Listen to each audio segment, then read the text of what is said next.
पैसा और व्यवहार यह मायने नहीं रखता कि आप कितना पैसा कमाते हैं, बल्कि ये मायने रखता है कि आप कितना पैसा सहेज पाते हैं। ये आपके लिए कितनी मेहनत करता है और आप इसे कितनी पीढ़ियों के लिए रख पाते हैं। ये एक बहुत ज़रूरी बात है जो हम अक्सर भूल जाते हैं। आज के समय में दो विषय हम सभी को प्रभावित करते हैं, चाहे आप उनमें रुचि रखते हो या नहीं। ये विषय हैं स्वास्थ्य और धन। हम सभी इन बातों को लेकर चिंतित रहते हैं।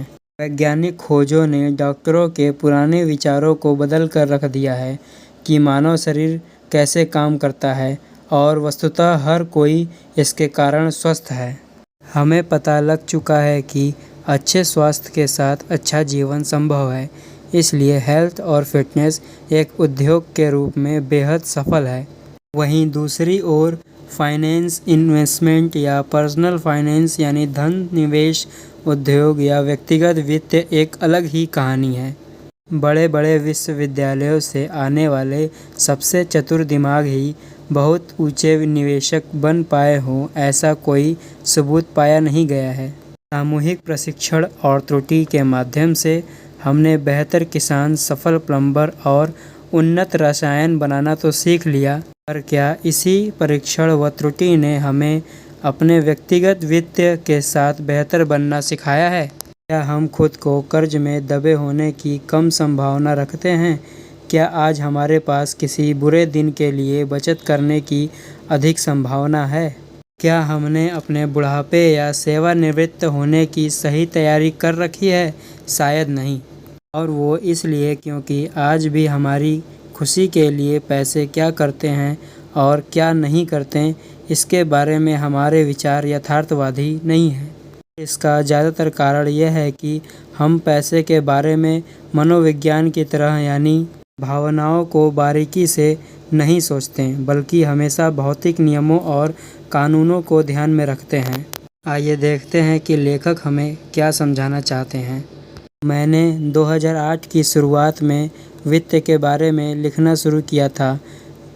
ये दुनिया भर में आई वित्तीय संकट की सुबह थी और 80 वर्षों में सबसे बड़ी और ख़राब मंदी थी। जो हो रहा था उसके बारे में लिखने के लिए ये जानना ज़रूरी था कि ये सब क्यों हुआ।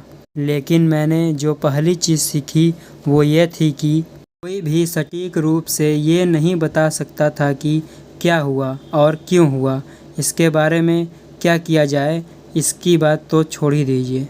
हर अच्छी व्याख्या के साथ एक ठोस खंडन था।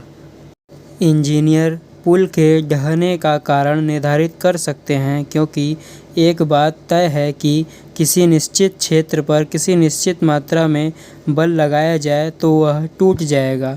इसके पीछे के फिजिक्स में कोई विवाद नहीं है, ये कानूनों द्वारा निर्धारित है। फाइनेंस बिल्कुल अलग सब्जेक्ट है। ये लोगों के व्यवहारों से निर्देशित होता है और मैं जिस तरह का व्यवहार करता हूँ वो मुझे समझ में आता है, पर आपको अजीब लग सकता है। जितना मैंने वित्तीय संकट के बारे में अध्ययन किया और लिखा, उतना ही मुझे एहसास हुआ कि आप इसे मनोविज्ञान और इतिहास के लेंस की माध्यम से बेहतर समझ सकते हैं, सिर्फ वित्त के नाम से नहीं। ये समझने के लिए लोग खुद को भारी कर्ज तले क्यों दबा देते हैं, आपको ब्याज दरों पर अध्ययन करने की ज़रूरत नहीं है। आपको अपने लालच और असुरक्षा का अध्ययन करने की ज़रूरत है। कई बार निवेशक अपने निवेश को सिर्फ इसलिए सस्ते दामों में बेच देते हैं क्योंकि वो अपने परिवार की तरफ देखते हैं और इस सोच में पड़ जाते हैं कि कहीं वो अपने परिवार के भविष्य को खतरे में तो नहीं डाल रहे हैं। ऐसे में वोल्टेयर का कथन अच्छी तरह लागू होता है कि इतिहास कभी खुद को नहीं दोहराता, पर आदमी हमेशा दोहराता है। इसी विषय पर आगे भी चर्चा होती रहेगी। आप जुड़े रहिए हमारे साथ।